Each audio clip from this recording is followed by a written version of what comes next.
দূরত্ব বাড়ে, যোগাযোগ নিভে যায়। সময়ের ব্যবধানে সাকিব আল হাসান, তামিম ইকবালের মধ্যেও ব্যক্তিগত দূরত্ব তৈরি হয়েছে, তবে ক্রিকেট এখনও দুজনকে বেঁধে রেখেছে এক সুতোয়।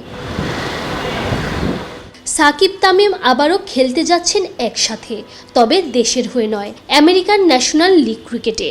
টুর্নামেন্ট কর্তৃপক্ষকে এরই মধ্যে নিশ্চিত করেছেন সাকিব তামিম, সেরে ফেলেছেন চুক্তিও। নিজেদের অফিসিয়াল এক্স অ্যাকাউন্টে ছাড়া হয়েছে তামিমের এক ভিডিও বার্তাও। 4 থেকে 14 অক্টোবর পর্যন্ত চলবে 60 বল অর্থাৎ 10 ওভারের এই টুর্নামেন্ট। ডালাসের ইউনিভার্সিটি অফ টেক্সাসের উদ্যোগে প্রথমবারের মতো আয়োজিত হচ্ছে এই টুর্নামেন্ট। থাকবে 6 দল। একমাত্র ওয়ালটন এসি দিচ্ছে 1 বছরের রিপ্লেসমেন্ট গ্যারান্টি এবং কম্প্রেসারের 10 বছরের গ্যারান্টি।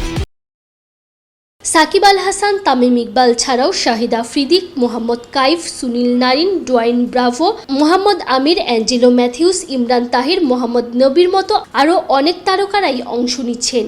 এছাড়াও মেন্টর হিসেবে থাকছেন ওয়াসিম আকরাম। পাশাপাশি কোচ হিসেবে দেখা যাবে sir Vivian Richards, Mickey Arthur, Sanath জয়সূরিয়ার মতো কিংবদন্তিদেরও। যদিও কে কোন দলে থাকছে তা জানা যায়নি এখনও। তানজিম ঐশী, অলরাউন্ডার।